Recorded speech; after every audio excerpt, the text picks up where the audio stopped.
a corruption-free public sector.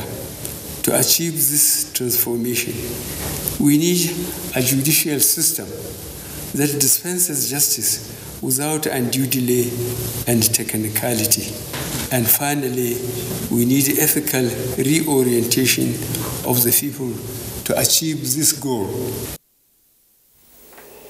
For countries to achieve the 2030 agenda, the international community must pay close attention to the nexus between illicit financial flows and the inability of most developing countries to mobilize enough domestic resources to finance their development priorities. Vice President Yemi Osinbajo stated this at the launch of a United Nations Economic Development in Africa report on tackling illicit financial flows for sustainable development in Africa. Considered absolute outliers for illicit financial flows to join forces and take the responsibility of combating the scourge by insisting on the repatriation of illicit funds and their proceeds. The leadership of the National Assembly has reaffirmed its resolve to work with the executive arm of government in the consideration of the Petroleum Industry Bill 2020.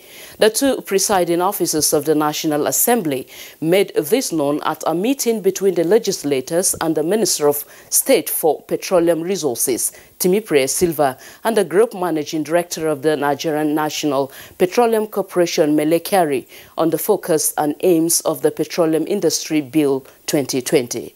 It's for us to have a feel of what it is in that bill.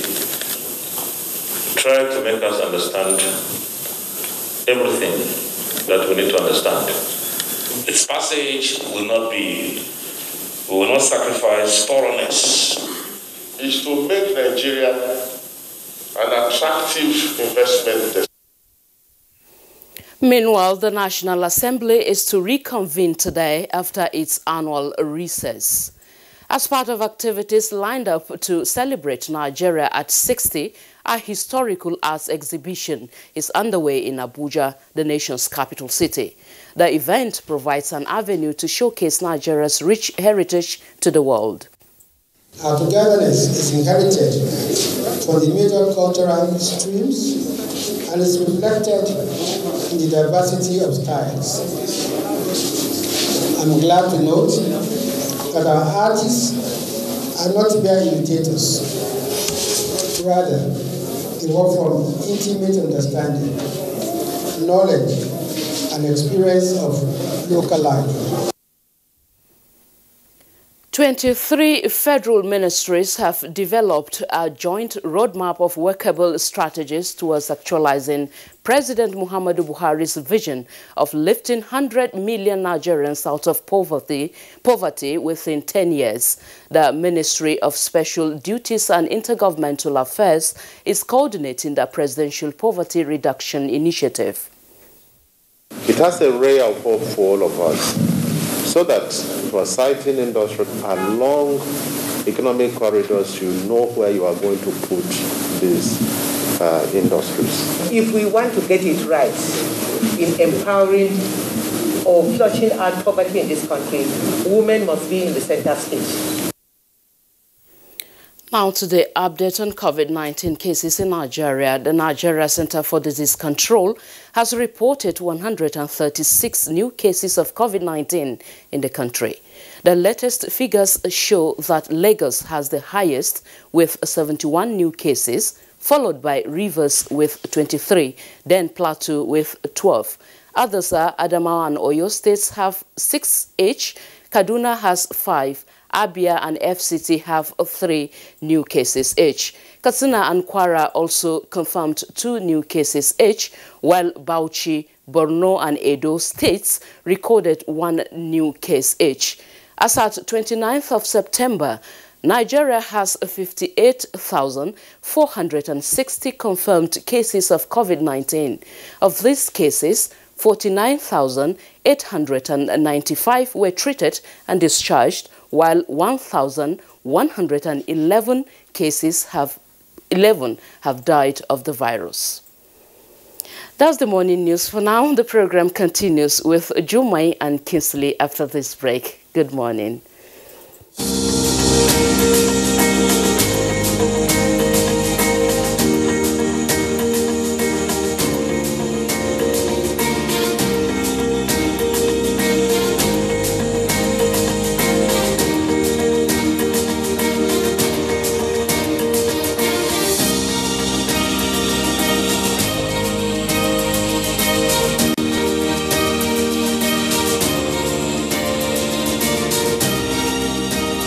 Sensitivity is a short, sharp pain that people experience when they have something hot or cold getting to the nerve of the tooth. If the sensitivity is left alone, it may get worse. Dentists recommend Sensodyne. It's able to calm the nerve of the tooth. The proof's in the results. It works.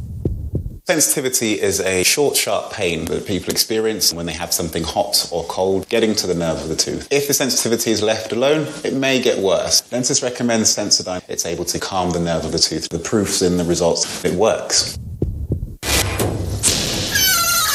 Yes, that's the painful effect of what corruption costs you. But what does corruption cost us all? Watch Bad Guys on NTA Network, 6 p.m. to 6:30 p.m. every Wednesday from the Akin Fadeyi Foundation. Bad Guys. Who are the bad guys? Join us.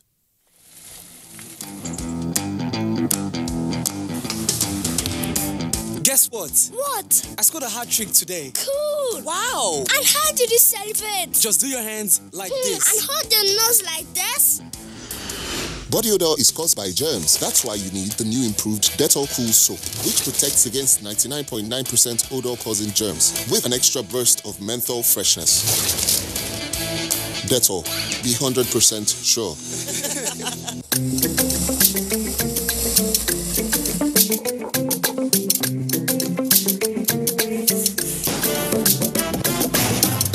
My tailor don't be your mate. He don't live for your grade. If he knock you out, you tell him go the hell. Anytime I want to celebrate, he go so the clock he no delay to. He dey sweet me like a chocolate. Oh. My tailor no dey disappoint. Oh. Tailor we go Harvard University. Oh yo.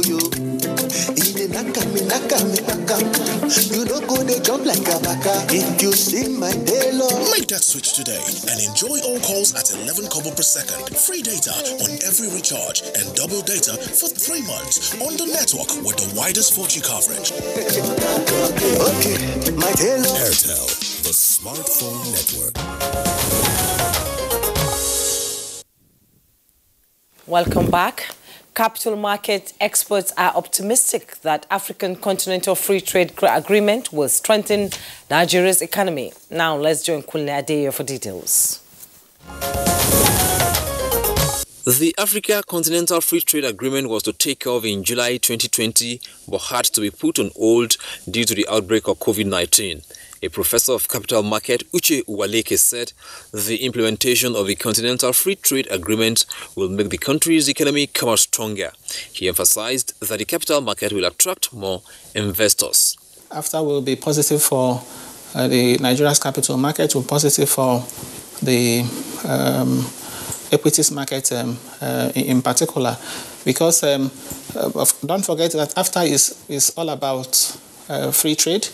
Okay, and when you talk about ease of doing business is one variable that affects the market, and it depends on how it goes. And ease of business has a number of indicators or pillars, as it were. It's not just about ease of registering business. It's not just about ease of paying taxes.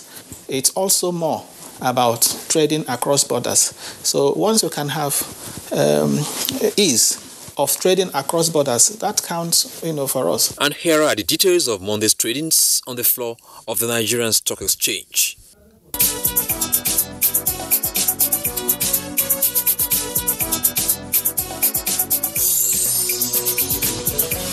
With business news, I'm Kunle Adeyeye. Many thanks, Kunle Adeyeye, for the business report. Next is newspaper review.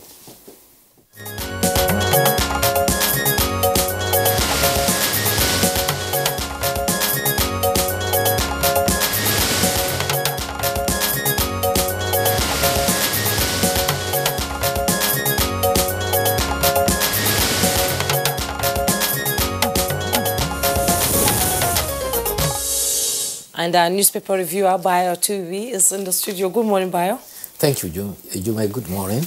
Good morning, Kensley. Good morning, Nigeria. All right, Bayo, good to see you. Good to see you. Right, well, we'll begin with the paper review today, Bayo, with the Daily Trust newspaper. Okay. Just below the masthead, 36 states take federal government to Supreme Court over cuts funding. Details on page 4. Gunmen kill motorcyclist, abduct council chair in Kaduna. You find details on page 6. Nigeria needs prayers, not celebration.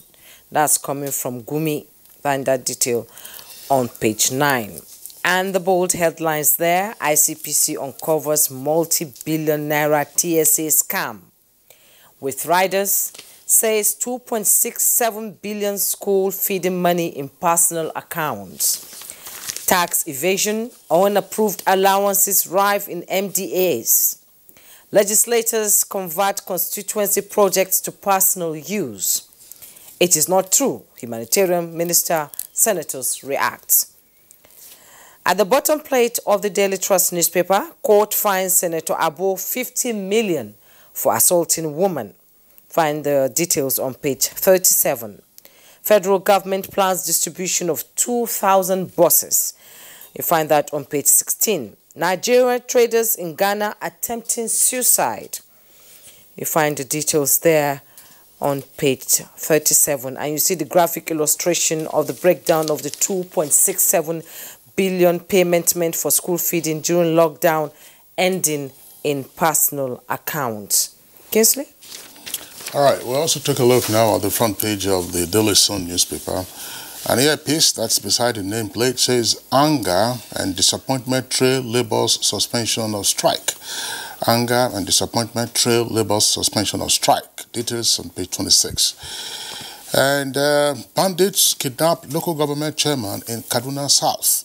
That's on page 5. Then we have a kicker here. It says, as ICPC exposes corruption in COVID-19 palliatives, 2.67 billion naira school feeding funds found in private accounts.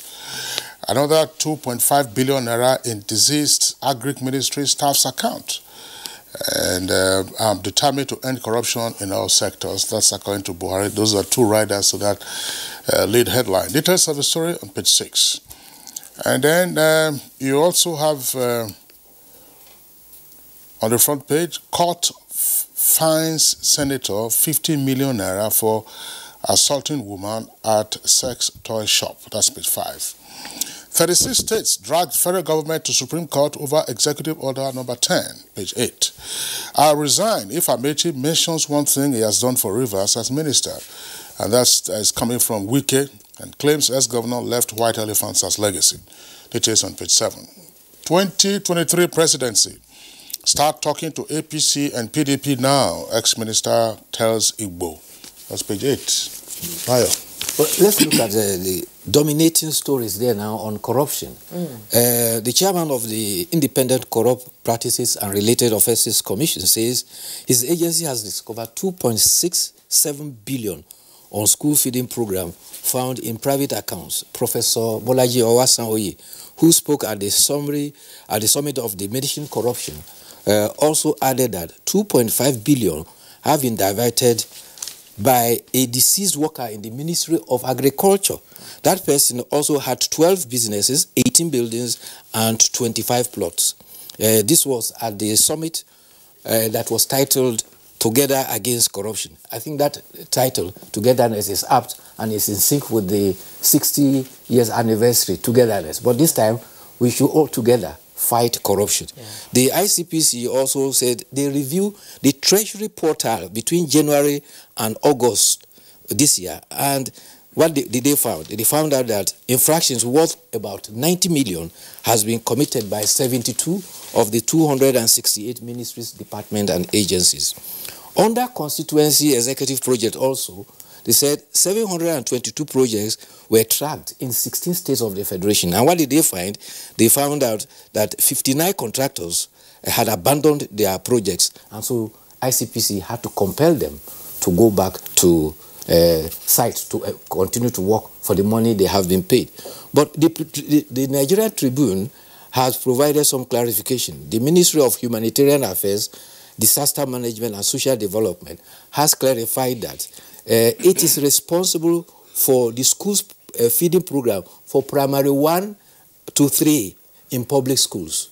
And what the ICPC is referring to is the school feeding program from federal government colleges and other higher institutions. So they are two separate things. So there's a tendency for people to think that it is at the doorstep of the social investment program. It is not. This is a different ball game altogether. Similarly, the Revenue Mobilization Allocation Fiscal Commission, MFAC, also says they have tracked unremitted revenue from ministries, department of agencies into federation account. And for a period of January 2016 to December 2019, the total sum of about 10 trillion is what they are tracking to find out that it has to find their way back to the treasury account. And President Muhammadu Buhari has reiterated that, well, we all must cooperate to fight corruption. Otherwise, corruption with all this revelation would end up killing Nigeria. Now, going to the courts now. Just before we leave that subject matter, what the ICP has exposed in terms of the school feeding funds being found in private accounts with regard to the program in federal government colleges, just is a tip of the iceberg. Some analysts have indicated that despite all the measures being taken to tackle and reduce significantly corruption in the public sector, persons still find a way to get around the system. So the key challenge is fine. This disclosure is important, and obviously the next steps will be to prosecute. But what makes it possible for this kind of transactions, illicit transactions, to continue? I mean, the president and indeed top government officials are up against corruption, but you still find officials who are below and they're still getting into this financial finagling that continues to make nonsense, as it were, of the fight against corruption. What makes it possible, and how can it be stopped, or how can it be reduced significantly? This is just perhaps one of several instances that you probably will find across the public sector, local governments, state governments, and even federal governments. I think, if I can hazard a guess, one of it is delay in sending funds to schools. Most federal government schools, they get delay in getting their funds for acquiring foodstuff and other items to take care of the students in their care. Most often than not, they depend on contractors to give them forward loans to provide those facilities until the resources come. That vacuum provides avenue for some of these malpractices that are often exploited by those ones. So if payments are made promptly through the TSA system, by electronic means, they can be tracked, and some of these infractions can be eliminated. I agree with you. Yes. Yeah, once you have delays, you now begin to provide opportunities for the kind of misdeeds that have been reported. But the money is not yours. The money is meant for a purpose. So if your suppliers give you credit, and the credit is without interest or otherwise, so the ideal thing is once you receive your payment, then you pay your contractors. That's your creditors. And then your books are clean. When you now keep the money in your own personal or private account, 2-point-something billion, you have to explain why the money was in your account in the first instance and why it was there for so long. Well, the cost issue I was trying to refer to is the Attorney Generals of 36 states of the Federation have now taken the Attorney General of the Federation and Minister of Justice to the Supreme Court. The issue is on Executive Order 10, signed by President Muhammadu Buhari in May 10. Well, the Attorney General of the Federation justifies that power divorced from Sections 5 of the 1999 Constitution. Conversely, the Attorneys General of the 36 states of the Federation says that based on the same 1999 Constitution, particularly Section 6 and 8 sub 3, what the executive order has done is to foist the cost, capital expenditure, and recurrent expenditure involving Sharia courts and some courts of appeal over onto the states of the Federation, while it is actually the responsibility of the federal government. Now, consequently, in our kind of federation system, if there is a conflict, particularly from the point of view of the Constitution, the parties go to the Supreme Court, and the Supreme Court will give the constitutional interpretation of resolve rating. By that way, we are gradually improving on the area of our democracy. The other case at the court is the issue of the sex toy. You recall in May, when there was this reported clash at the sex toy of the assault. Yes. Well, there was first a case that was taken to a magistrate court at Zuba. The magistrate court ruled accepted a no-case submission by the distinguished senator. However, the victim went to court and sued at the High Court, and Justice Semira Baturi gave the judgment and awarded damages worth 50 million. Actually, the plaintiff had asked for 300 million. The other development is also... just to correct this, because if you... I read this online yesterday. I was a bit troubled. Yes. You have also seen it in print this morning. Daily Trust. I think, yes, Juma, you have that headline. Yes. What's the headline reading again? Just so I can also have it here on the front page of the Daily Sun. Court fines Senator... Which one? Yeah, that's right. Court fines Senator Abo 50 million naira for assaulting woman. What you are seeing on the screen is from the Daily Sun. That's from the Daily Sun. But let's read the one from the Daily Trust as well. The Daily Trust, yes. Court fines Senator Abo 50 million naira for assaulting woman. Well, you find that story on page 37. This was just my curiosity yesterday. Yes. Why would you impose a fine of 50 million naira for assault? Now, assault is an offense, by the way, and that is to then be a criminal offense. And as Bayo has rightly explained, the case was first prosecuted at the Chief Magistrate Court in Zuba. That matter, of course, got thrown out for lack of diligent prosecution. Now, if it was a civil case, now before the Federal High Court of the FCT, which it was, you don't impose a fine for a civil matter. You award damages. Yes. So when you say they were fined 50, I thought, look, is this a financial offense or a financial crime that will warrant the imposition of a fine? It's damages for assault at 50 million. But they say they are going on appeal. So let's see how that proceeds. Nigerian traders in Ghana attempting suicide, Bio? Yes, it's very worrying. You know, this thing has been raging on. There have been interventions going on gradually. And as at yesterday, I saw online the appeals that the federal government should send trucks to go and evacuate Nigerians from Ghana. But I think at the last count, I remember that the president of Ghana, Nana Akufo-Addo, visited Nigeria recently, particularly when he assumed office as the chairman of the ECOWAS sub-region, and he went on a courtesy call to the president. And all these have been avenues for which the issue about the traders in Ghana and the new fees that is imposed on foreigners, particularly Nigerians, are being worked on. But it is becoming frustrating for our compatriots there in Ghana, and I think it's time now that a quick solution will have to be found. South Africa, it was xenophobia. It went under. Just last week, South Africans started demonstrating again. This time they are clarifying that this is not xenophobia, but they are demonstrating against our compatriots, particularly a few of them who are earning us a bad name by getting involved in some criminal activities. Okay, Bayo, let's go to the editorial, and it's talking about the way forward, that the federal government should consider KPMG's report on power sector. Let me just read a little. KPMG Nigeria has made some useful suggestions to the federal government on how to drive development in the country's ailing power sector. The audit giant, among other suggestions, urged the government to consider deducting at source the debts owed electricity distribution companies for onward remittance to the companies. It also said the government should continue to support businesses in the sector because of their peculiar circumstances. This, according to it, must, however, be administered in a manner that guarantees improvement in power infrastructure across the country. Briefly. Yes, the KPMG is an international audit firm, a reputable accounting firm. And what they have done is, in their report, they look specifically at government deductions, sources of debt owed, and also distribution companies.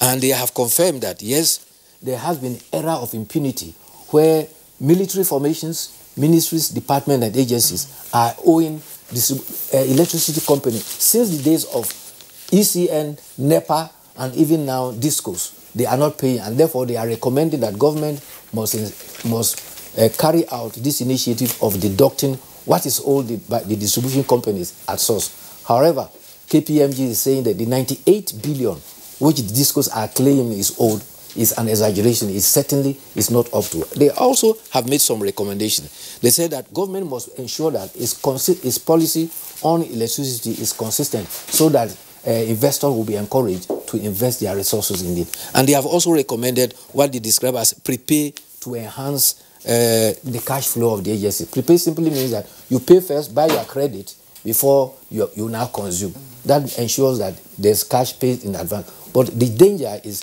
majority of people do not have meters. And don't forget that the current program of government is that between now and next month, October, meters are supposed to be provided so that we enhance this elimination of what they call estimated billing, which is has been the bone of contention on undermining credibility in that industry. Okay, thank you, Bayo. Thank you too. For your input, as always. Well, we'll take a break now. When we return, our conversation begins.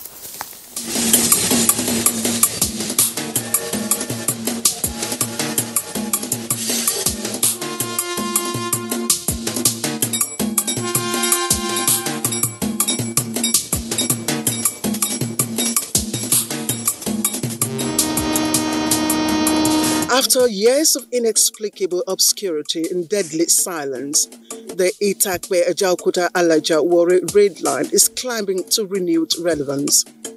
It is the stuff accomplished by only legends.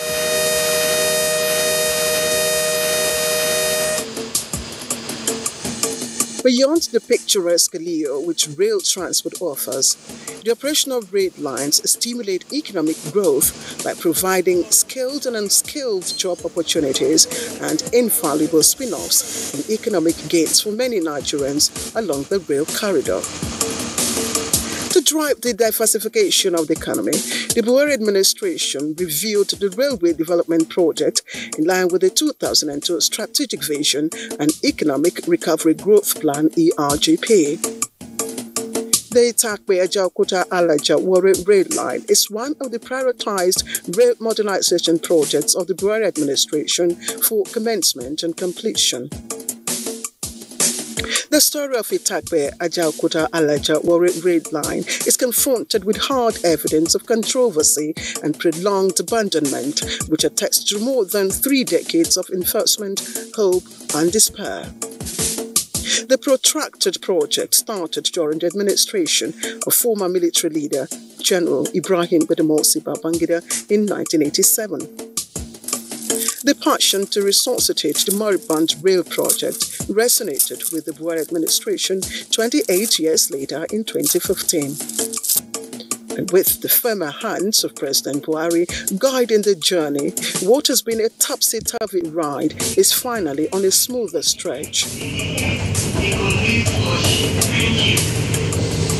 The knack for excellence and determination of Minister of Transportation Chibike Rotimi Amaechi and his indefatigable team translated Buhari's passion into reality. Conceived 32 years ago, its original intention was to provide access to iron ore for steel development. But the present administration had a much more compelling vision. This year you have the solid mineral activities on this belt. But what we are doing now is to ensure there's also commercial passenger activities. Today, the rail line links Itakpe in Kogi State to Warri in Delta and connects the north, central and the south-south in a very unique way. A key stop on this road is the ancient town of Agbo, the nodal city which straddles Edo and Delta states as a gateway. The rail line is envisaged to transform the industrious south-south region into a deluge of human movement, which will precipitate a new lease of life for the inhabitants. We are sincerely grateful to His Excellency, the President, for ensuring that this Itakpe Delta rail project has come to stay. Train services on the Itakpe-Ajaokuta-Alaja Warri rail line commenced on the 26th of November 2018. Since then, work on the project has kept the pace. And today, the Itakpe-Ajaokuta-Alaja Warri is a multi-purpose railway line with state-of-the-art facilities. The completed project consists of 326 kilometers of track, 12 station houses, and more than 400 units of houses in the facility yard. The Red Line has an initial passenger capacity of 2,000 passengers daily with potentials to increase. And in terms of comfort and convenience, the Red Line advertises the rail service in the best possible way. It is a model that offers picturesque view of Nigeria's rich savanna and agrarian community. Indeed, the inauguration of the commercial operation of the Red Line and its auxiliary facility by President Muhammadu Buhari this Tuesday will offer bump-up opportunities for both passengers and freight at a grand scale, while also stimulating economic activities along the corridors. The Itakpe-Ajaokuta-Alaja-Warri Red Line is initially estimated at 326 kilometers. However, the Buhari administration has plans to extend the Red Line from its branch line in Itakpe, Kogi State, to Abuja by 257 kilometers. The Red Line would also connect the Warri Deep Sea Port in the south-south to complete a unique intermodal connection between the north-central and the south-south region. The successful journey from one destination to another is a combination of many things. Chief among them is planning, purpose, will, determination, dexterity, and know-how. The current administration under Muhammadu Buhari's watch and Chibike Rotimi Amechi's stewardship has a steady hand on the locomotive to development. It has charted its course with a positive destination in mind.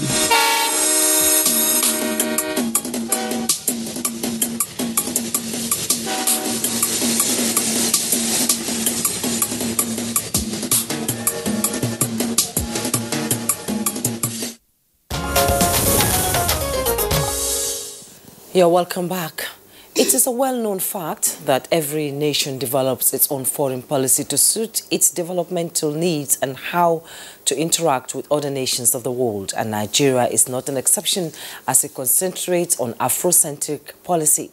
Kunle Ade has this report to start our conversation.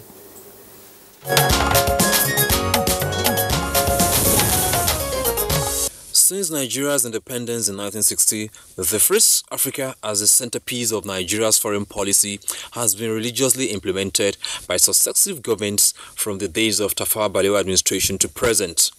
This is, however, being implemented through objectives and principles of Nigeria's foreign policy aimed at achieving an Africa that is politically and economically independent. And spearheading such movement will undoubtedly come with a cost. In terms of finances, Nigeria has expended handsome amount on achieving a united Africa in terms of political stability, while human resources have also been committed to achieving peace in Liberia and Sierra Leone, among others, when it spearheaded the ECOWAS monitoring group.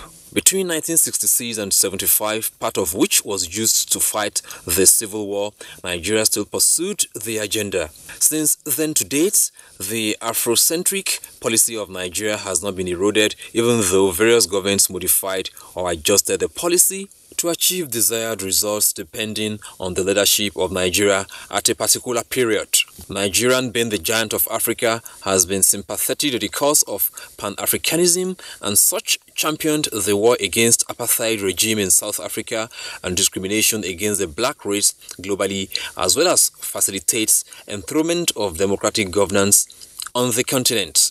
But the big brother posture of Nigeria was being taken for granted in recent period as the Nigerian citizens came under attack in some African countries. For instance, the xenophobic attack on Nigerians in South Africa and the harsh trading condition being meted to Nigerian business men and women in Ghana, as well as destruction of Nigeria's embassy building, threatened the big brother role being played by Nigeria since independence. The questions to ask here are, has this Father Christmas-like nature of Africa as a centerpiece of Nigeria's foreign policy been beneficial? Does this need modification? Is this policy really suitable under the current global development?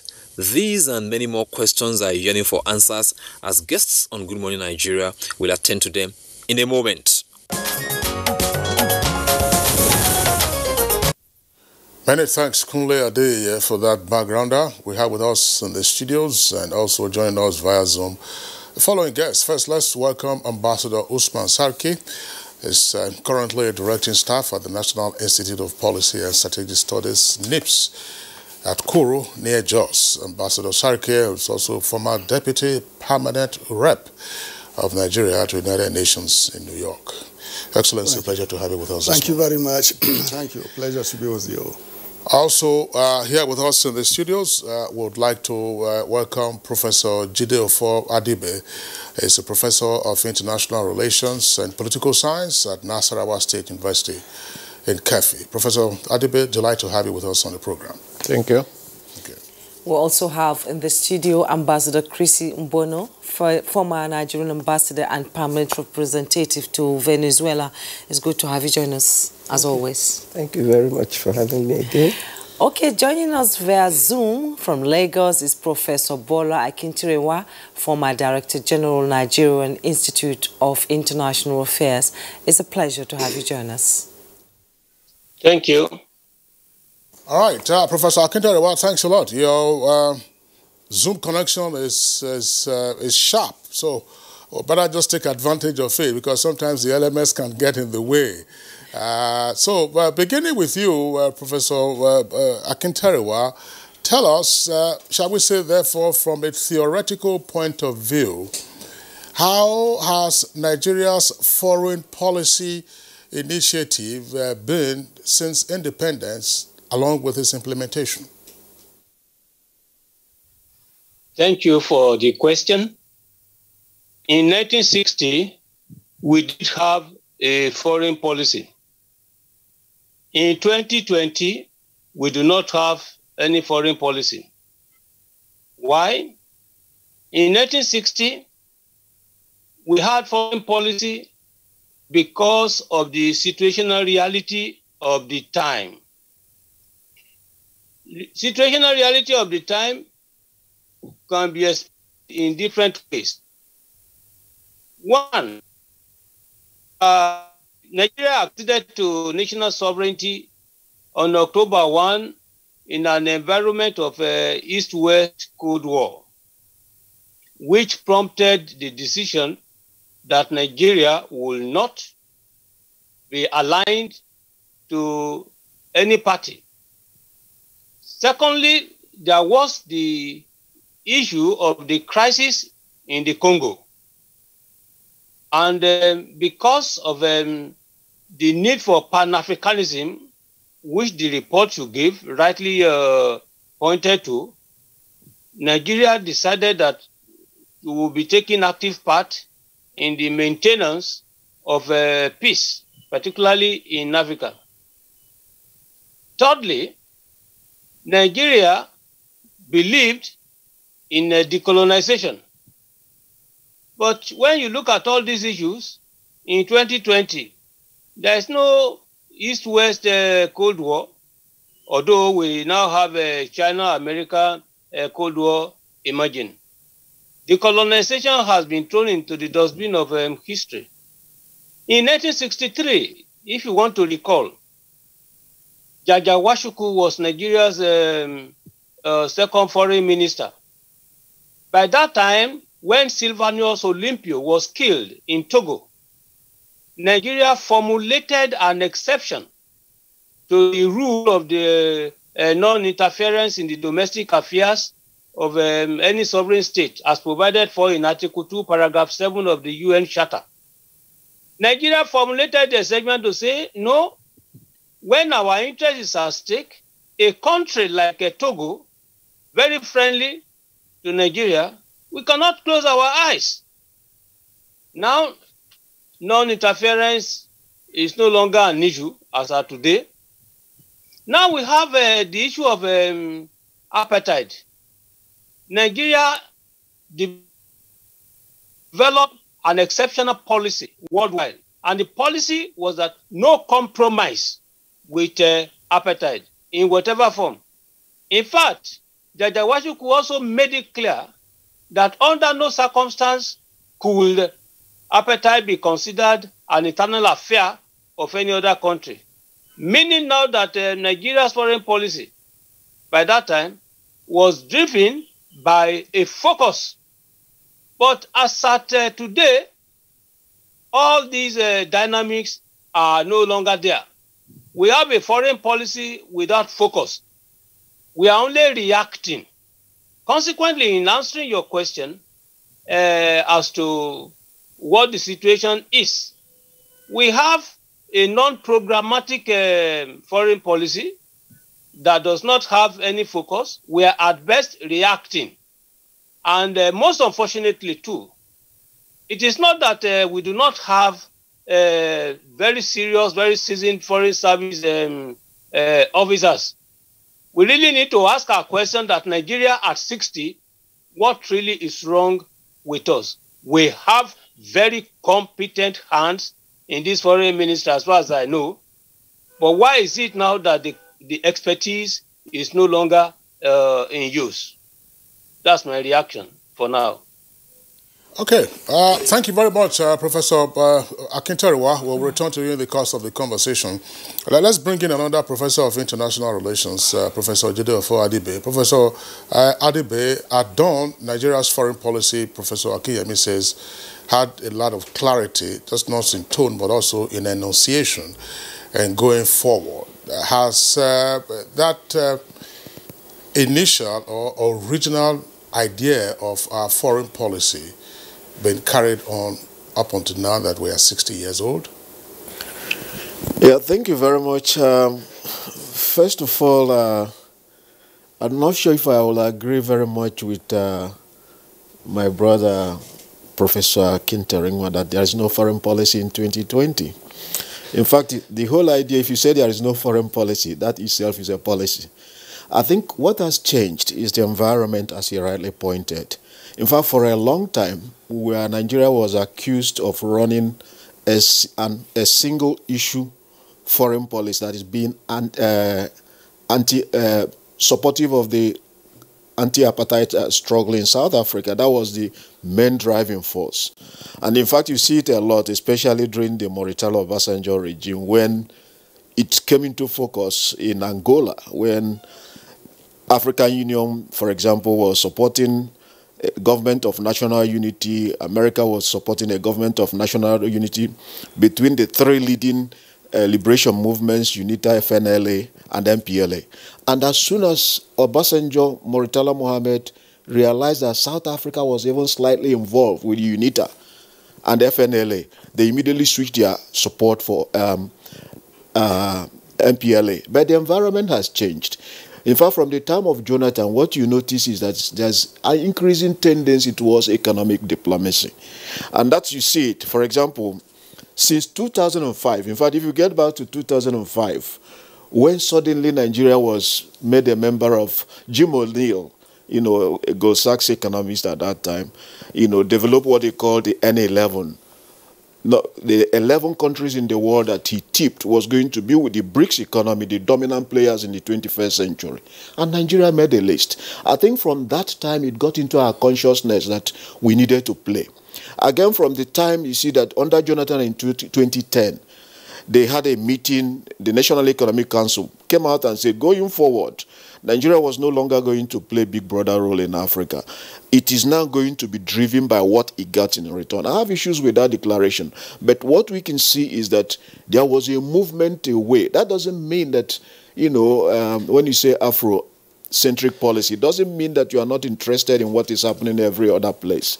But it simply means that you have to be your brother's keeper, that we need to be a regional power in order to be recognized in the world.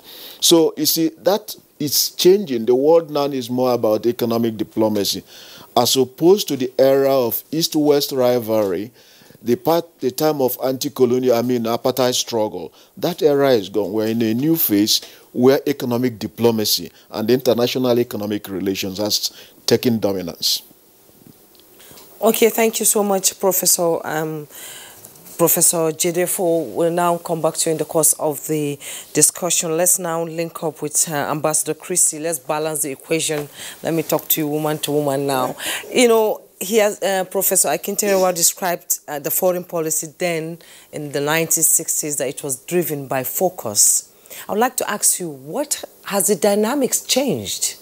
I remember an Anvada say, if Nigeria catches cold, the whole continent shakes, it sneezes. What's your take on that? Thank you very much. The dynamics, things have changed. You know, when you look at the era of Murtala Mohammed, the late general, what I see, what I perceive was a country that was in a haste when it comes to foreign policy. The country was in a haste. They wanted to achieve a lot. And the truth is, they went into it without carrying the Ministry of Foreign Affairs. In fact, there was another mini Foreign Affairs in Dodan Barracks. The real Ministry of Foreign Affairs was sidelined. And the soldiers did what they felt was okay.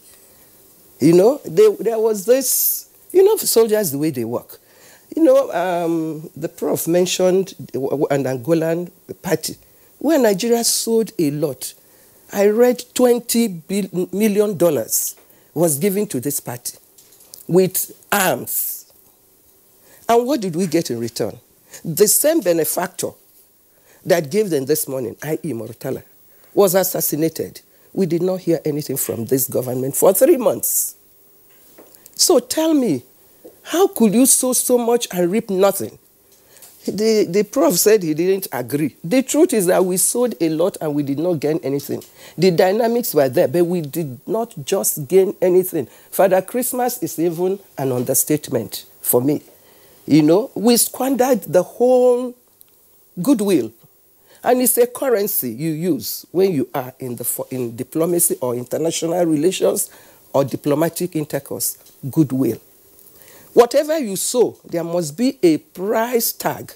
But under Murtala Mohammed regime, it was Father Christmas, it was give. We've done a lot for this country.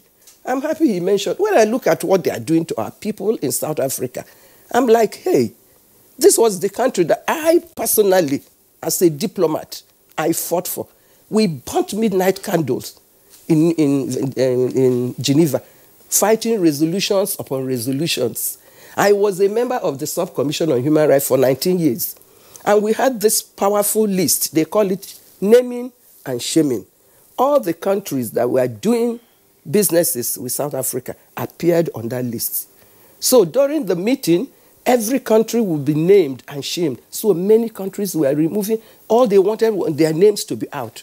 So the dynamics were there. But the truth was, we sowed a lot. We reaped nothing. The goodwill we did not get. For goodness sake, there must be a price tag for everything. Even if in a relationship in the family, there must be a price tag. But we were just giving out. We got nothing.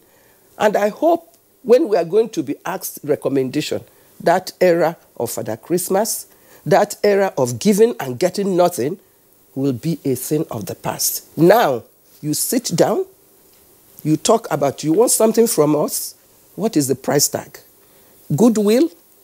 Are you going to give money? What are you going to give? And make sure you put your implementation properly, do the right thing, so when the time is ripe, you will recover what you have sown. That's my take now. Your Excellency, thank you very much. Let's bring in Ambassador Usman Sarki. Ambassador Usman Sarki, I mean, from what we know, Nigeria's foreign policy, so clear in objective and huge in terms of investment, material and human, but in terms of returns, so little. Will this define our foreign policy odyssey as a country in 60 years on? Well, thank you. From the onset, say that you do not frame your foreign policy on the basis of give and take, on the basis of returns, particularly material returns. Parsimony in terms of saving cost actually undermines credibility of your foreign policy. Foreign policy is about the greatness of a country, about the dignity of the people of the country. It's about the image of the country. Thereby, whoever frames the foreign policy of a country will first and foremost have the objective in his front, before him or before her, the credibility, the substance of that country, and not in terms of anticipating what to get from other countries. So framing foreign policy in Nigeria has been a process that has been a continuum from 1960, when Sir Abubakar Tafawa Balewa, our first Prime Minister, enunciated the core fundamental principles of Nigeria's foreign policy. And at that time, they were predicated upon the objective realities of the world and of Africa. Decolonization, fighting apartheid, creating solidarity within the Commonwealth of Nations, reiterating the fundamental fact of the respect for territorial sovereignty, integrity, and non-aggression, and also respecting the borders of African countries, and dedication to the solidification of the concept of an African Union or Organization of African Unity. So the conditions changed. We fought apartheid, we ended it, we decolonized our continent, the Commonwealth is there, we did not go to war with any country since our independence. Even the Bakassi issue was settled within the confines of negotiation and adjudication by the International Court of Justice and under the auspices of late Kofi Annan, Secretary General of the United Nations, in the Green Tree process in New York. So we held true to those principles. What has changed are the nuances of foreign policy under different administration. General Murtala Mohammed's administration is fondly remembered in Africa with great nostalgia for its purposeful dedication to liberation of Africa. It was a radical foreign policy concept, very dynamic, very purposeful, and very focused. And it was backed by a selfless commitment and dedication of the resources of Nigeria to the liberation of African countries. The idea of Africa's fortune is to make or to be made by Africans still resonates with the generation that had witnessed the regime of General Murtala Mohammed. To the end of time, Africa will commend, respect, and remember General Murtala Mohammed for the posture his government took in liberating Africa, particularly in focusing the energy and attention of the world in the liberation of Angola and fighting the forces of apartheid South Africa that wanted to perpetuate domination and control of Angola and Namibia.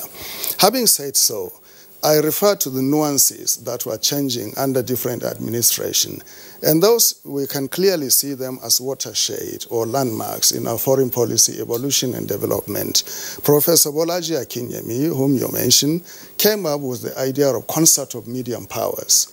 And at that time, it was a very noble, even now, it is a very good idea to have countries, sizable countries that carry some weight in their respective regions to form a coalition of countries to advance global diplomacy.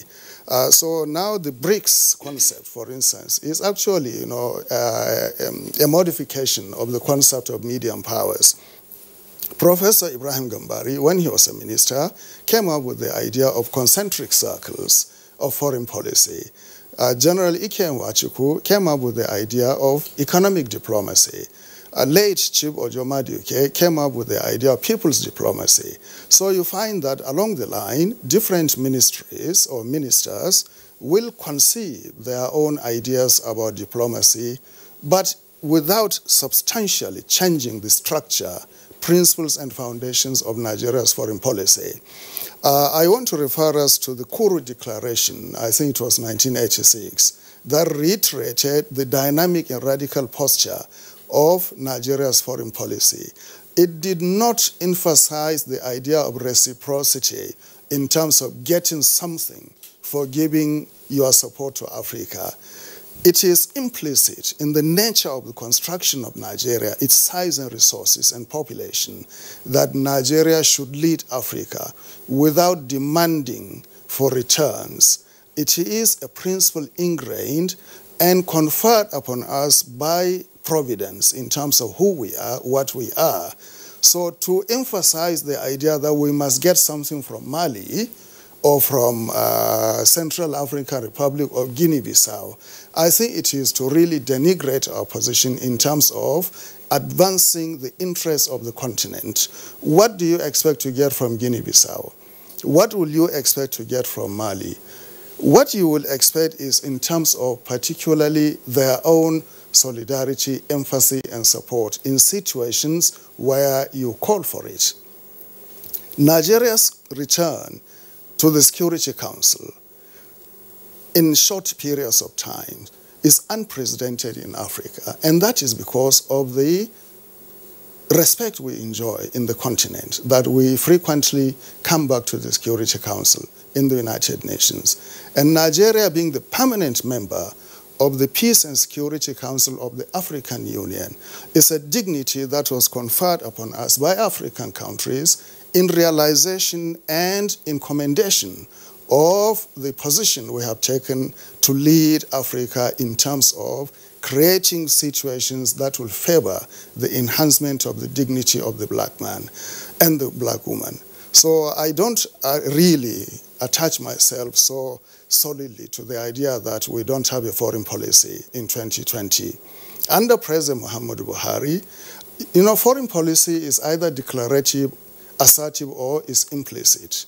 You do not have to come out to tell the whole world, list 8 or 10 programs to say, these are my foreign policy. You can do it in tandem in terms of the evolution of situations. If you look at from 2015 to today, 25 years, there is dynamism in terms of engagement at the level of the leadership of the country and other countries, whereby Mr. President, the Vice President, senior members of the National Assembly, ministers of foreign affairs and other ministers have been engaging with African leaders on the basis of resolution of conflicts, amelioration of situations, and addressing issues of regional and international concern. So we have a foreign policy, and it has been executed in very, very measured, not tentative, but measured and appreciable way, in an incremental way, to gather Africa around Nigeria. And I think, results are being, achieved, which we can now discuss, I think, along the line. All right. Thank you very much, Ambassador Sarki. Professor Akintarewa, I know you would like to respond to the points that are on the table, particularly those issues articulated by your brother, Professor Ambassador Mbonu and Ambassador Sarki. But take along with it this point that has also been espoused by some foreign policy analysts. What are the ends of foreign policy? Thank you for giving me this golden opportunity. I think it is important to differentiate between tactical foreign policy and strategic foreign policy. As much as I want to agree, let me put it this way. Let me agree to disagree, first of all, with Ambassador Sarki.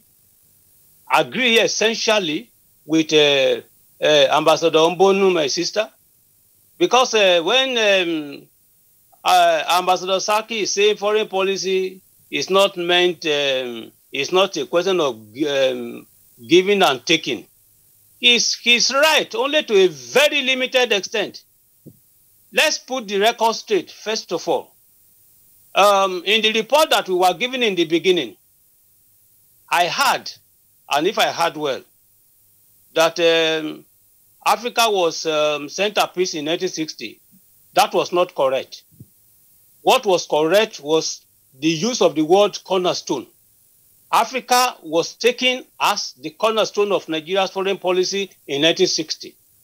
In 1976, Professor Adebayo Adedeji said that the conception of cornerstone will no longer be appropriate and that it will be centerpiece.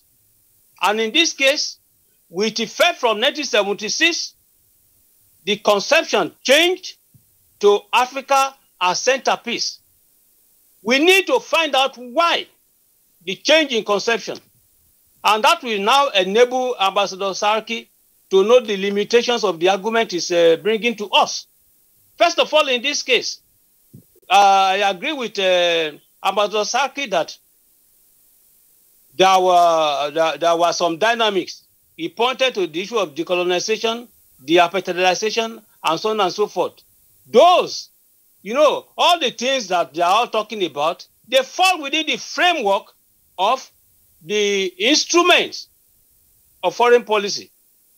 When he refers to the nuances, all the nuances, economic diplomacy, foreign policy, concentric circles, beneficial and constructive, concentricism, as propounded by Ambassador Oluyemi Adeniji, as well as the citizen diplomacy, these fall essentially a priori within the framework of strategic foreign policy.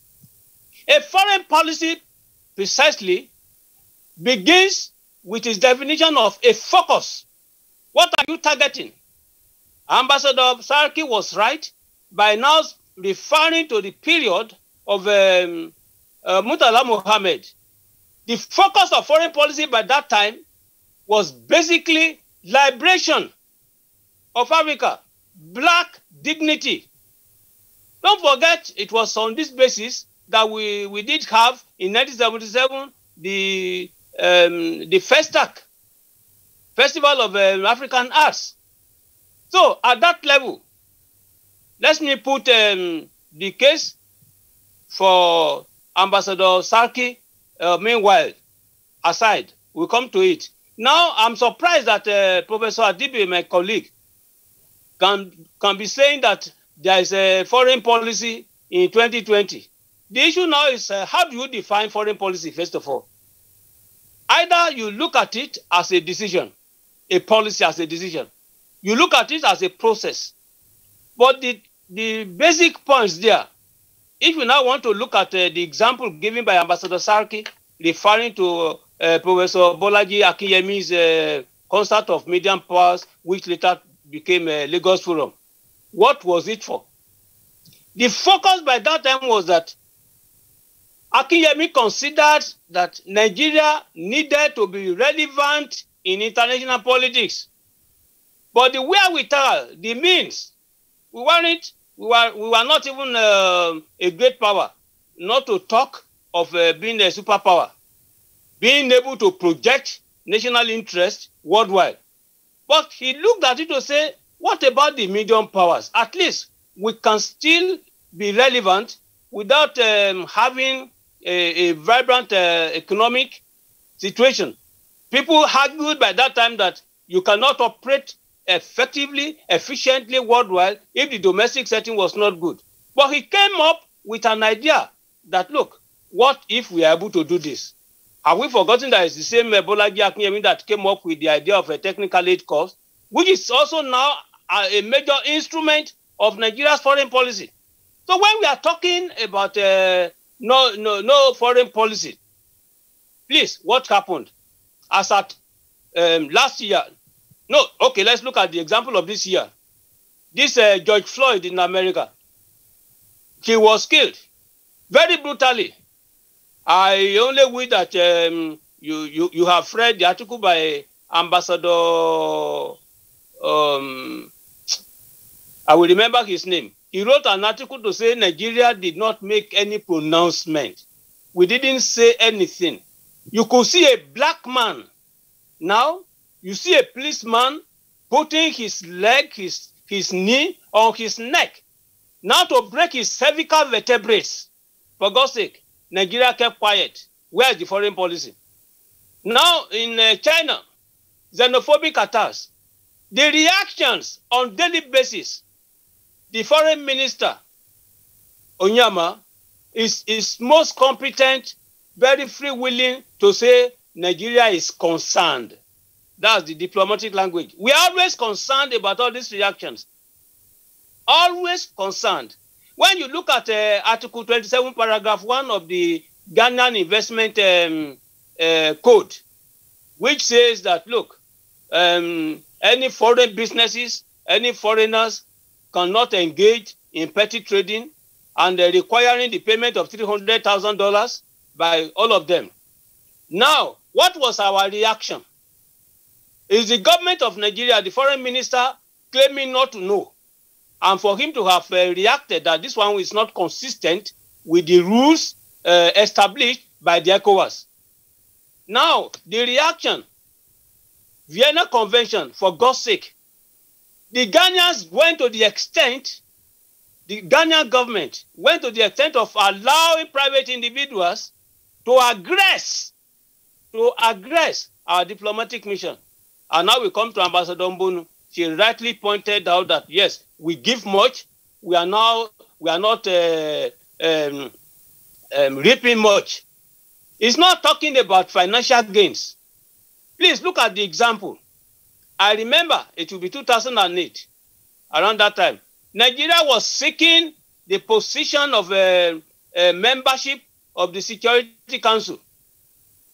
Now, the Gambia, Togo, all these countries, let me tell you the processes here. There's what we call regional candidate. That's what we call African candidate. West Africa is a region. So, and they rotate, these seats amongst African countries. What happened was that Nigeria was adopted as the ECOWAS candidate to be presented at the UN. Now, Nigeria's candidature was tabled for discussion in Addis Ababa. And the African Union endorsed Nigeria's candidature as Africa's candidate. But when they got to the UN, please, it's on record, the UN Secretary General by that time did not know that he was speaking very closely to the microphone. Microphone was there. I had the opportunity of being in the General Assembly by that time. What the UN Secretary General said, he asked himself, was the Gambia, Benin Republic, all these countries also contesting? They are not on the election list. What happened was that they voted for themselves. They didn't vote against Nigeria. They didn't vote for Nigeria. But they disagreed. They protested against Nigeria's candidature in the UN. Now, a foreign policy with a focus, please, we know quite well that a country like the Gambia, that we are funding very well, cannot afford the luxury of going to the UN now to go against us. When the ECOWAS had already adopted Nigeria's candidature, when the African Union had already accepted Nigeria's candidature, I agree with Ambassador Saki that, yes, foreign policy is to seek greatness and do all that. But beyond that one, please, rhetorics to be differentiated from the situational reality that is on the ground. Thank you so much, Professor Bola Akintoye. Kingsley, you wanted to ask a question? No, that's right. No, Professor Adibe is also itching. Okay. That's we'll pause Professor Akintoye in the meantime. I'll go over to Professor Adibe. Yes, Professor Adibe, I was looking at Ambassador Usman Sarki talked about greatness, dignity, and image of the country. Is that sort of blinding us to the real matter on the ground, where Nigeria is just used and dumped most of the time? Yeah, I agree largely with Professor Saraki's position. I'll put it differently, though. Sorry, Ambassador. Sorry, Ambassador is bigger than that. I'll put it differently. I'll talk about notion of soft power. That actually what we say, it's the politicians said we got nothing in return. I don't really believe in that. First, the time you do the helping, as we like to put it, your prestige in the international community is also being enhanced. And there is something that comes back to it. And also, I think it's actually very rude to say that whatever you get, the way the Jonathan government put it, that going forward, whatever our foreign policy will be dictated by what we get back in return. Yes, national interest is always drives foreign policy, but you don't go about proclaiming it. Even businesses, Business cannot come to your country and say, I'm coming to set up a business to make profit. No, they will not say something like that. They will tell you, we're coming to set up a business because we notice that there's lack of electricity and this will create jobs. Implicit in that is that there are interests that will be serviced, that you make profit. So, and it's also not actually factually correct that we do not get anything in return. Because in many of the places we helped, quote and unquote, say Liberia, Sierra Leone, South Africa, there is a tendency for us to unleash our human capital in those countries. And the role of Nigerians that flock to those countries that we have helped, quote unquote, in the remittance economy is often not given due credit. So it is not that simple that you say, again, for example, Professor Akintarenwa was saying about the voting in the United Nations and all this. If through your own soft power, through your own investment in being big brother, so to say, you are not able to leverage it, then it is not failure of foreign policy, it is failure of leadership. And we have to make that distinction between failure of leadership and failure of foreign policy. I don't think our foreign policy has failed, so to say, and we do not need to enunciate any very nice sounding phrases to show that we have foreign policy. But what we have to be very careful about is to assume that you go and stick it to the nose, to the face of others and say, from today, Ambassador Saraki, my relationship with you will be determined by what you get, I get in return. It will be a put-off. Okay, Professor Adibe, thank you very much. Let's try once again to capture, if you like, the bright spots in our foreign policy exertions. Just before we start talking about, okay, what's playing out in recent years and indeed what the consequences were. Ambassador Mbonu, we were talking about the role that the Ministry of Foreign Affairs staff played, for instance, say in the liberation of South Africa, where South Africa were already an independent country, in ensuring that apartheid collapsed in South Africa. Nigeria played a tremendous role in the independence of Zimbabwe, in the independence of Namibia, in the independence of Angola, and to an extent Mozambique, because of the consequences of the Angola independence. Nigeria was also critical to the establishment of ECOWAS. Nigeria was also there when OAU was created in 1963. So, but can we therefore say that Nigeria was always a laggard?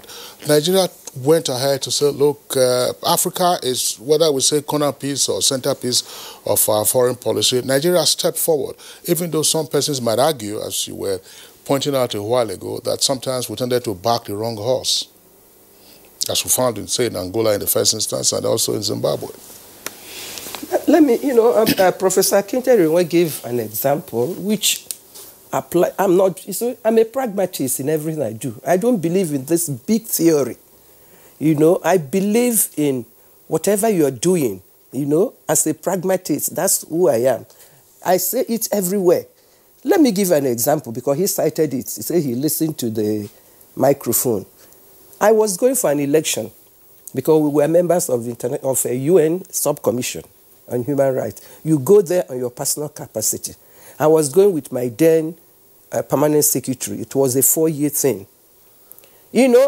And then we went there for re-election.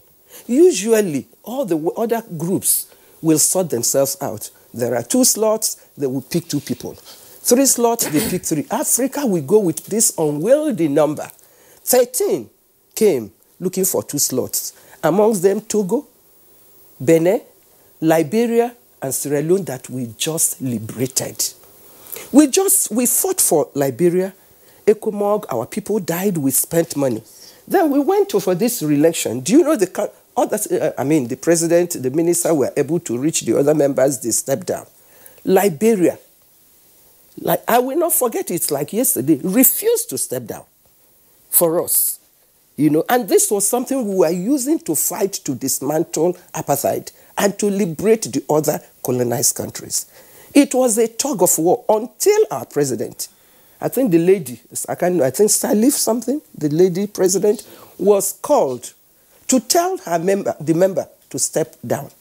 That was how we got in. So what I'm saying in effect is, It's not the problem of these countries, really. You know, I will quote from the paper, the lecture given by our dean, Olisemeka. You know, he called it abysmal failure of diplomacy. It's on our part. You don't go there with nothing. For goodness sake, let us sit down. What are we giving to these people? Plan it, execute it, and make sure you put a price tag. That's what America does. You dare not poke your hands in the eyes of America if she is helping you. And that's what they do for us. We talk about meeting, we talk about what we are going to get. Oh yes, prestige is there. Yes, we get this greatness, we get this big name. But look at what is happening in South Africa, for goodness sake. And Ghana. And Ghana. Can South Africa look at us and remember what we did for them? Even students were giving their money to deliver this, to liberate these people. I burnt candles as fighting for resolution. And when I look at the killings, the maiming, the burning of the properties, the businesses of Nigerians, you keep wondering. So it's not the fault of these countries. It's the poor, abysmal failure of our diplomacy. That's what I will call it. And we destroyed whatever will have come to us as that goodwill. Because it's a goodwill you need. The greatness and everything, okay, the bigness of the name. But at the end of it all, what are you gaining? That's Professor Adibe described it as not failure of foreign policy or diplomacy, but leadership. Well, maybe leadership, because there, again, like I said, foreign affairs work has been outsourced. When you put so many hands in the pie, you spoil the pie. Look at foreign ministry. This one is diaspora. This one is this. They have so many, struggling to do this work. Why can't you allow the experts? So that when we fail, we take the responsibility. I don't even know who is in charge of foreign affairs. I was in a meeting yesterday. We are trying to review foreign ministry. International NIA was there. What do they call them? Diaspora was there. And then Ministry of Foreign Affairs. I stood my ground. I said the people to drive this will be Ministry of Foreign Affairs. The guy there was lost because there were so many hands trying to bake this cake. And that's the problem. So we don't even know who to hold responsible. Leadership, they will call the Ministry of Foreign Affairs. Are they even allow the Ministry of Foreign Affairs to even do what they know how to do? I'm an expert.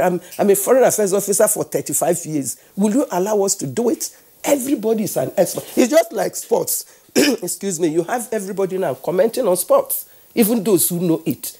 Allow the Ministry of Foreign Affairs, allow the experts that have been trained, let them do this work and take responsibility. The Super Eagles, they have at least 200 million coaches whenever they're on the field of play. All right, Ambassador Bono, let's pause here in the meantime.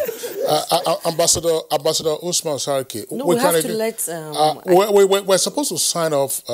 We're supposed to get Professor Akinteriwa join us briefly before we sign him off. But I wanted Ambassador Sarki to also get this point, if you can be brief, before we go over to Professor Akinteriwa. There is something here. You've articulated some of the issues that we have come across in our foreign policy landscape over 60 years.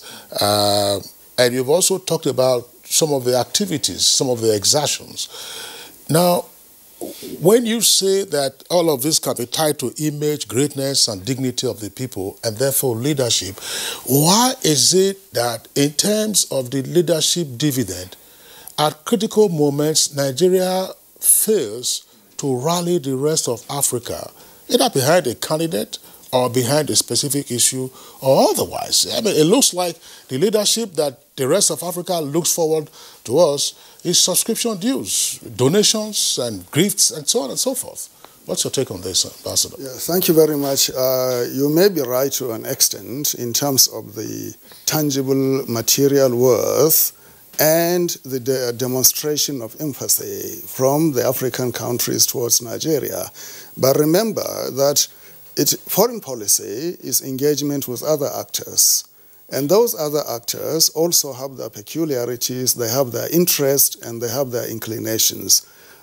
So presuming that your own interest takes over or is superimposed on the interests of other countries is a wrong premise to begin with. All these countries that we are talking about in Africa, whether it's Liberia or Guinea-Bissau or Angola or South Africa, they are independent sovereign countries. They have aspirations and interests just as we have. So we need to find a middle ground, common ground on which we will operate and understand each other. Here it comes to the operation of the Ministry of Foreign Affairs and the conduct of diplomacy. And I will agree with Ambassador Mbono that too many actors are involved today in the implementation of Mr. President's foreign policy targets and objectives, thereby having too many cooks in the kitchen. What we need is precision in terms of our engagement, defining our path and enunciating strategies and tactics towards achieving those goals. And you cannot do without the Ministry of Foreign Affairs. You may have 10 or 20 other agencies contributing to the formulation of foreign policy. But when it comes to execution, you leave it to the Ministry of Foreign Affairs. The other weakness in our foreign policy is actually our engagement at the level of capitals of countries where we send ambassadors. In a situation where you pick ambassadors, not from the street, I don't want to say that, but from outside the confines of the diplomatic practice, and you send them to strategic countries. By strategic countries, I mean even African countries. And these people have not been exposed to the practice of diplomacy. So they go there to start having the feel of what diplomacy is. So their advocacy and engagement fall far short of the demands and expectations of Nigeria. And that is where the issue of articulation and disjointing of our objectives and aspirations come. So I think, we need to sit down to take 2 or 3 practical steps. One, we have to understand and agree on what are the core national interests of Nigeria should be. Secondly, what will be the foreign policy objectives of this country should be based on the pursuit of the core national interests. And thirdly, what instruments are we going to now devise and adopt towards the execution and attainment of the foreign policy objectives that should also now lead or dovetail with the core national interests. And here you need a competent, well-knit, well-organized Minister of Foreign Affairs that is adequately resourced, motivated, and driven from the top. And that seems something where deficiencies and improvisations are coming in now, unfortunately. I think, I want to sympathize with Ambassador Mbono on her remonstrances about the situation of the Ministry of Foreign Affairs and our diplomacy. And I think, maybe this program may lead to actually some course corrections if the powers that be really, follow the discussions today. So I think, not all is lost. We are on course, but we have to be very precise. We have to be organized and targeted and purposeful. My last word on this is, please let us not take other African countries for granted. They are sovereign, independent, self-respecting countries as we are. We should engage with them on the basis of equality, fraternity, and dignity. We cannot see ourselves as America, where they demand reciprocity on everything. We are not America. We are Africans operating in Africa within traditional African empathy context. Thereby, we cannot be hard-nosed pragmatists like they are. I was just wondering, Ambassador Sarki, thanks a lot for the points that you have raised. But let us even take a look, just before we get back to Professor Akintoye for his brief comments, let's even take a look at the concept of Abuja, where we are broadcasting from here in our national headquarters studios. When you look at the concept of Abuja and the key features, for instance, the naming of streets, you have prominent Africans and indeed non-Africans who have street names here in Abuja. You also have, excuse me, African capitals that have street names here in Abuja. Yes. In other African countries, where else do you have Nigerian names, including those countries for which Nigeria made sacrifice? I've always cited the example of Zimbabwe. Guinea-Bissau just... Of Zimbabwe. I'll just give you an example. Zimbabwe. Zimbabwe gained independence in 1980, and we know the role Nigeria played. Nigeria also funded the establishment, the purchase and establishment of the Zimbabwe Mass Media Trust. Yes. And you could see what they were using their media for in attacking Nigerians. I wouldn't know now whether there's any street named after any Nigerian in Harare. But go to South Africa. Well, you have South African names in Abuja. So what is it, Ambassador Saki, you are saying reciprocity, we are all Africans. Yes, we are Africans. Yes. So how do you reconcile this? Well, I would have paused that, but I go to Professor Akinteriwa very briefly, since you are still here with us in the studios.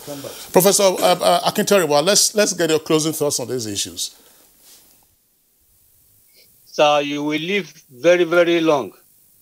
Because you see, any foreign policy that is predicated on self-deceit is no foreign policy.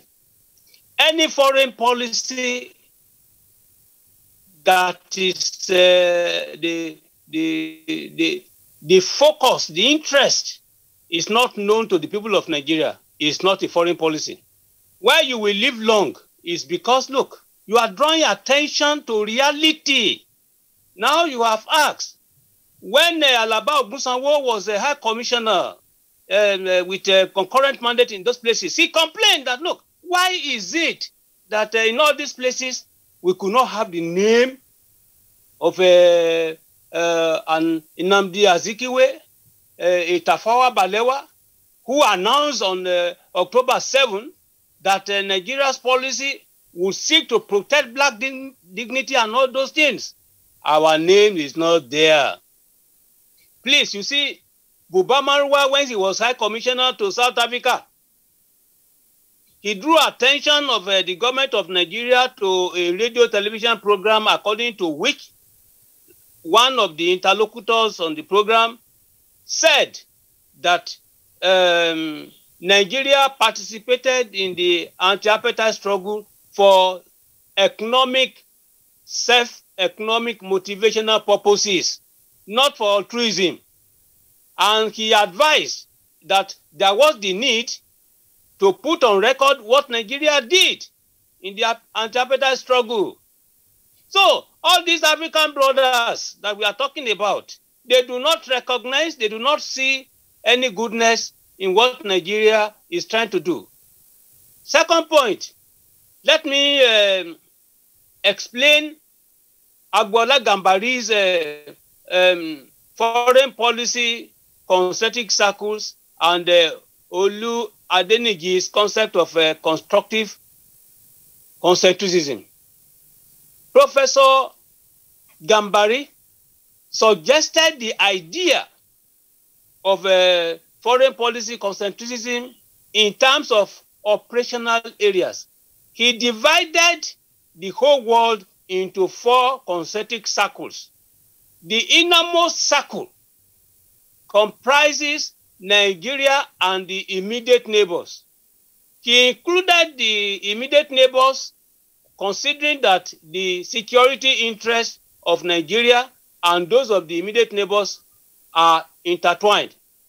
So whatever happens in the immediate neighborhood concerns us. West Africa is second circle. Africa is third, then the whole rest of the world. The difference between Agboola Gambari's concentric circles, as distinct from Adeniji's, Adeniji talked about constructive and beneficial concentricism. That is, in each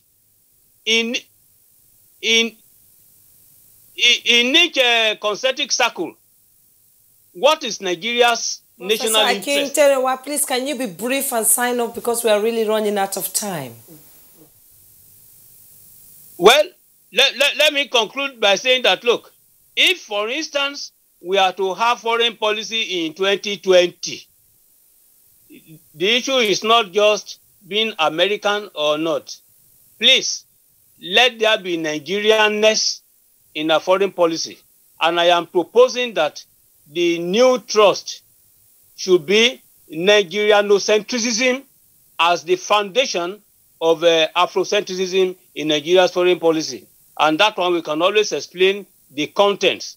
If Nigeria can make itself a hub, a pole of attraction for the whole of Africa, everybody will come to Nigeria, and then we will provide leadership by example.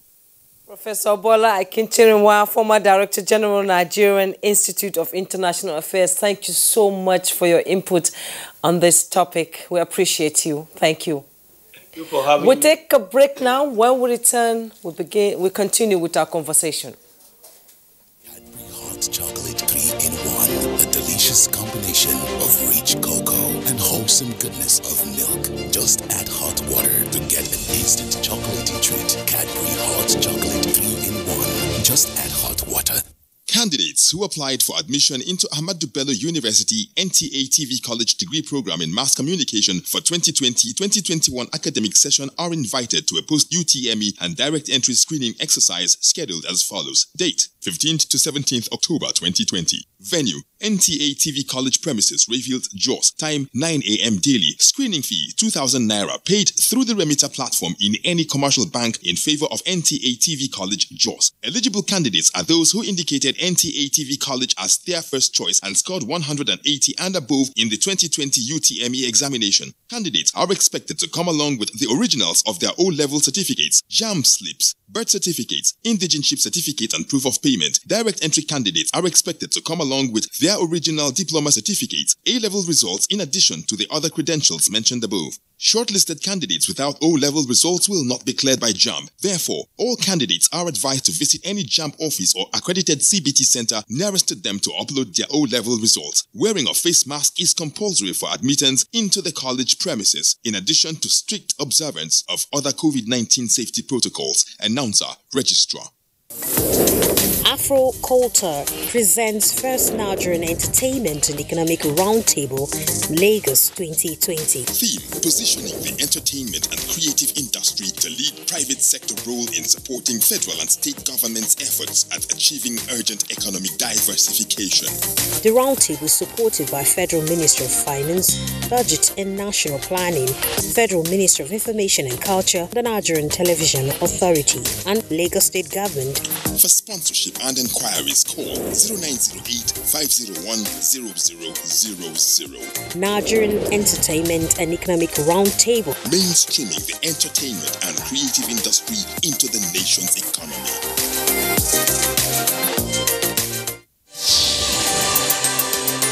A new edition of TV Guide is out, featuring great personalities from all walks of life. Expository interview with a young TV presenter who shows passion on what she does, Morayo Afolabi Brown of TVC. Pick a copy of this compendium of mind-blowing stories and get abreast with issues as regards media convergence, leadership, health, star profiles, star programs, fashion, sports, human angle stories, and lots more. Meet some media professionals within our space who have paid their dues in no small ways. TV Guide, very incisive, very educative and compelling. Grab a copy at the vendor near you or NTA stations nationwide. TV Guide, your indispensable companion.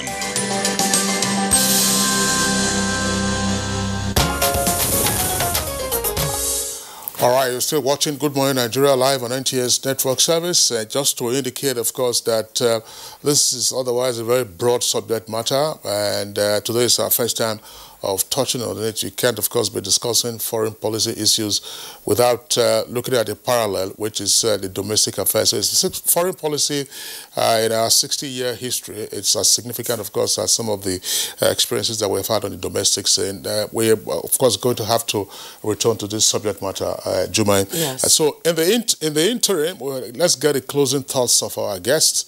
And at some point when we return to the subject matter, we'll now drill into the nitty-gritty, including part of what Ambassador Bono has indicated, amplified by Ambassador Sariki, that we are not effectively, even not fully utilizing human capital in the Ministry of Foreign Affairs. Professor Adibe, let's get your closing thoughts on this. In 60 years, Nigeria kicked off, circumstances have changed, but in those 60 years, have we reaped fully the benefits? Not forgetting, for instance, some of our nasty experiences. I'm sorry, I use that word advisedly. Unpleasant experiences, even as a country. When we were at war, Cote d'Ivoire and Zambia were not on our side as a united country, were they? No, they were not. Let me just, as a closing remark, point out that your respectability in international relations is not dependent on your past benevolence. It is a function of the leverages you can bring at the table at any point in time. So, and the moment you lose your ability to bring leverages and start harping on what you did in the past, it actually annoys people because you're playing on entitlement. So we have to be asking the right questions. If we are not being respected for our roles in the past, why? And then that's also brings to mind the very important point you made about the role of domestic politics. Our domestic environment, the elite consensus, the nature of your economy, how are they today? As opposed to the time we felt we had dynamic foreign policy, you cannot divorce the two. If there is a highly fractionalized domestic elite, people will lose respect for you internationally. So the moment we want a dynamic foreign policy, it is umbilically tied to what is happening in our domestic environment. Ambassador Sarki. Yeah. Thank you very much. I want to just stress that foreign policy and conduct of diplomacy are inherently conservative in nature. No matter how radical you are, when you go out there, you are restrained by certain principles, certain experiences, and actually, certain realities. Therefore, your advocacy should not be that of like an activist when you discuss foreign policy. You have to anchor it on the realities that is confronting you. I want to just point out that in Windhoek, the capital of Namibia, the most important street or road or avenue was named after General Murtala Mohammed.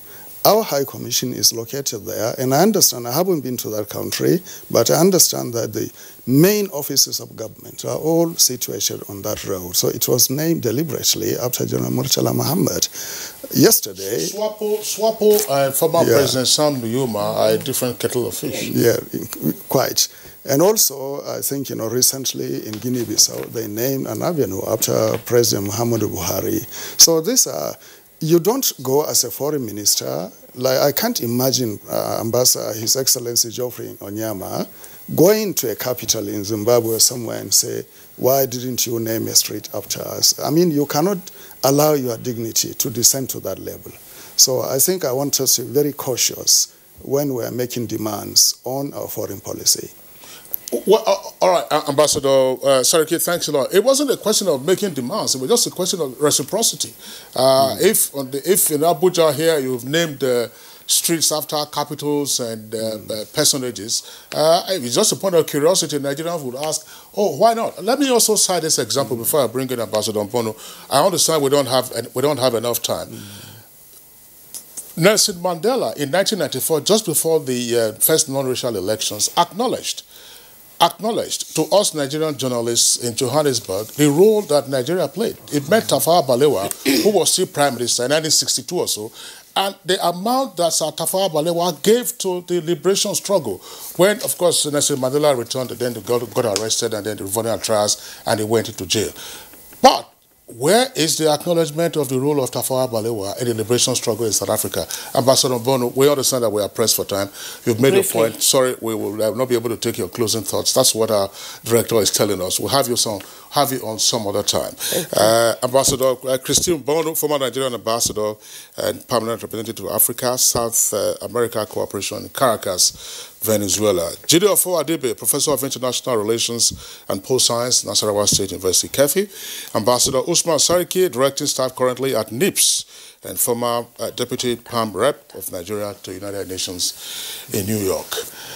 Thank you very much. All right, so we're taking a short break now. We are having a second topic to discuss. This is still with Nigeria at 60.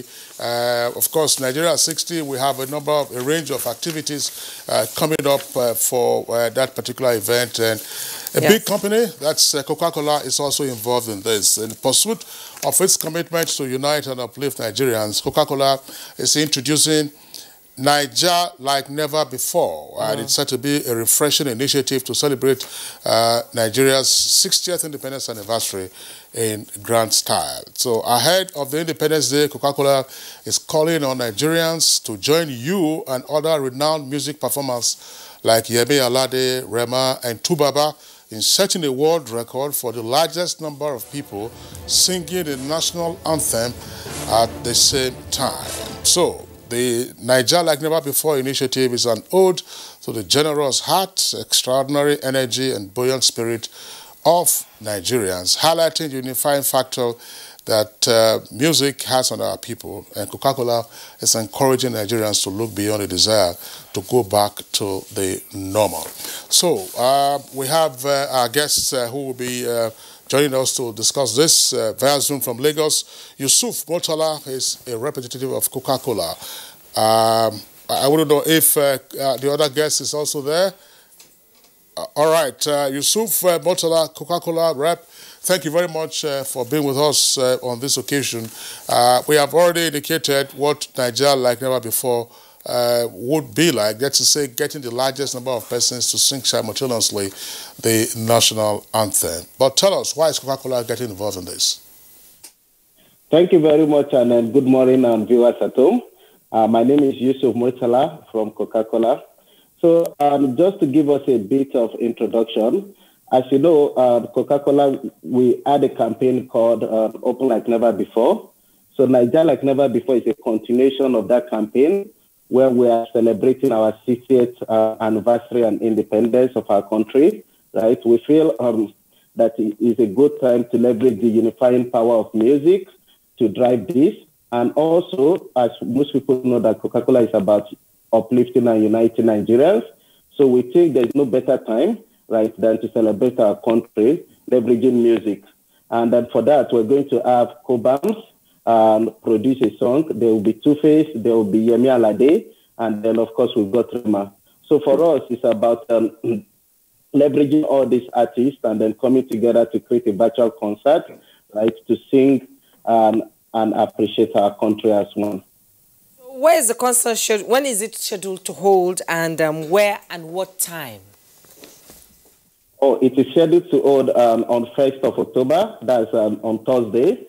By 10:30 a.m. is a virtual concert. It will definitely happen on Coca-Cola Nigeria YouTube channel. So we're inviting everyone. Set up alarm. Tell your friends to tell a friend to tell a friend, right? And invite everybody to come sing and appreciate our country like never before. So as we celebrate 60 years of Nigeria's independence, what do you hope to see at the end of this initiative? Something that has never happened before in Nigeria. Oh, thank you very much. So for us, is that post this, we feel Nigerians will be more united. Nigerians will feel uplifted. Nigerians will rededicate themselves to the service of our nation, right? And then we'll continue to unite and celebrate our unity and diversity. Well, Yusuf, will there be any loss in terms of the vibrant energy you normally would get from a live concert, people to people? But of course, we understand that coronavirus is still around, and therefore there is need for social distancing. How then might those who are participating virtually feel the vibe, feel the energy arising from the concert that you are planning? Thank you very much. So that is why we've decided, one, to go with the best of the best Nigerian artists, to also go with the arguably the biggest producer in Africa, who is Cobams, is the one putting this together. So from a technical, a content point of view, we've satisfied that aspect to make sure that it is the best. The second point is that even from a technology point of view, what we've tried to do is to make sure that even when it is virtual, right, you get to have a feel like it's happening live. So we've decided to invest in technology to make it very solid. Our backbone, the provider of our internet services, and then even the YouTube link is very strong, and then we don't see any crash. So for us is that we spared no expenses to make it the best. I was just wondering, Yusuf, let's give us a walkthrough again. At what time is the concert starting, and who are the big names that you're expecting, and what is supposed to be the role of each of these big names? So the concert is going to start at 10:30. I think I've got Cobams on the call now as well. It's going to start at 10:30 on 1st of October, this Thursday. We're going to start with the national anthem sing-off. There will also be performances by these artists, and there will be Yemi Alade performing, Rema will be performing, and then, of course, one of our musical legends in Nigeria, Tubaba, will also be performing. And all of this is put together by Cobams. Cobams, do you want to share some insights? If I want to participate in the Nigeria like never before, how do I link up with you?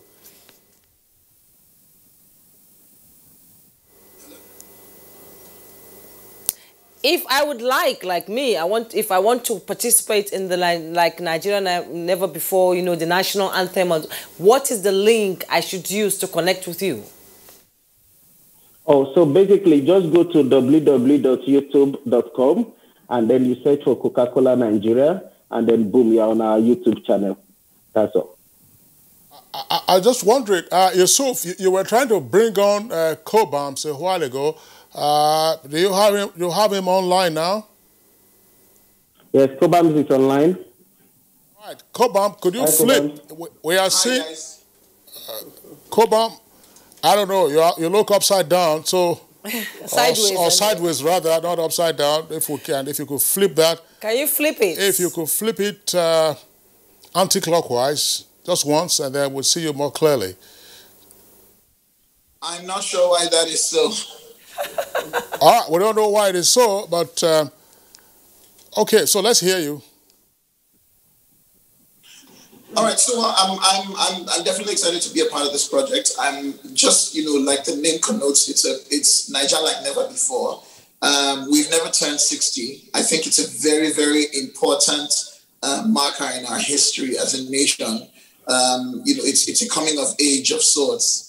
And it's very exciting that, you know, Coca-Cola is celebrating it with something that is also making history in a sense. We've never had so many number of, you know, Nigerians coming together to sing the national anthem at the same time, obviously being led by, you know, some of the biggest stars of our time. And for me, it's a singular honor to actually be involved in putting this together. So, you know, like Yusuf has rightly said, it is celebrating unity and diversity. It is putting Nigeria on the map, on the world map in a different way. It's using music, which is a very important part of our culture, our way of life, to just show people how united we are as a people. And for me, that's super exciting, and I'm super excited to be a part of it. So it's 10:30 a.m., 1st of October, on the Coca-Cola Nigeria YouTube channel, and I expect everyone will come in. Hopefully, I won't be looking upside down on that project. So I'm really excited about it. Okay, Cobams, it's quite an honor to have you on the program. What kind of message will you be sending to Nigeria through that initiative? I think it's very straightforward. I think it's unity and diversity. Like I said, I think it's the fact that though our tribe and our tongue may differ, you know, we are one and the same. You know, we're a great nation, you know, made of people from different divides, you know, who, you know, have come together to celebrate, you know, this thing that brings us together, this entity called Nigeria. You know, and, you know, we're united through music, united through sports, united through, you know, our common goal of just creating, you know, a better nation. And I'm just happy that, you know, this is sort of, we're not letting the 1st of October go uncelebrated in a unique way. I know that there'll be many ways that it will be celebrated, but this is one particularly unique way. So I think we're sending a message of, you know, the uniqueness of, you know, us as a people. You know, we're sending a message of being open, you know, which is what, you know, Nigerians need at this point in time. You know, we need to be accepting and open, you know, to one another, accepting of one another, even as we continue to social and physical distance. And so, yeah, it's also the message, you know, that echoes from the words of our national anthem, you know, that we have people who have labored for us and their labor cannot be in vain, you know, and that we owe it to ourselves to serve this nation with heart and might. And so, it's just re-echoing, the strength and the power and the character and the words of the national anthem. And, what better way to do it than through a single such as this and the concert that will follow afterwards. All right, Cobham Sasuko, thank you very much. Yusuf Murtala, let's come back to you to elaborate more on this, just before we wrap up. Coca-Cola, of course, is hosting the Niger Like Never Before program to celebrate Nigeria at 60, and that will be on the 1st of October, which is just a couple of days hence. How long do you intend the event to last? Starting from 10:30. We know that Coca-Cola often is generous in terms of prizes and gifts. So what should those who participate in this expect? We do have virtual gifts and all that as well. Thank you very much. So first of all, it's going to be 3 hours. So if we start by 10:30, we'll be looking to round off by, let's say, 12:30 or 1 p.m. or latest. Outside the national anthem sing-off, the rendition of the national anthem, there will also be performances by these 3 lovely artists, Two-Face, Tubaba, Rema, and Yemi Alade. Thank you. If there will be gifts, we've also got plans to do virtual giveaways after the campaign by also encouraging consumers to go to our social media pages to create their own rendition of the national anthem. And as such, we would definitely be giving gifts and awards for that part of the rendition. But that would come after the concert itself on Thursday. Okay, Yusuf Murtala, Coca-Cola representative, thank you so much for coming on the program. Cobhams Asuko, singer, musician, and music producer extraordinary. It's a pleasure to have had you on the program. And that's Good Morning Nigeria for today. Join us again tomorrow for another edition. I am Jummai Yusuf. And I'm Kingsley Osadolo. Stay safe and be well. See you tomorrow.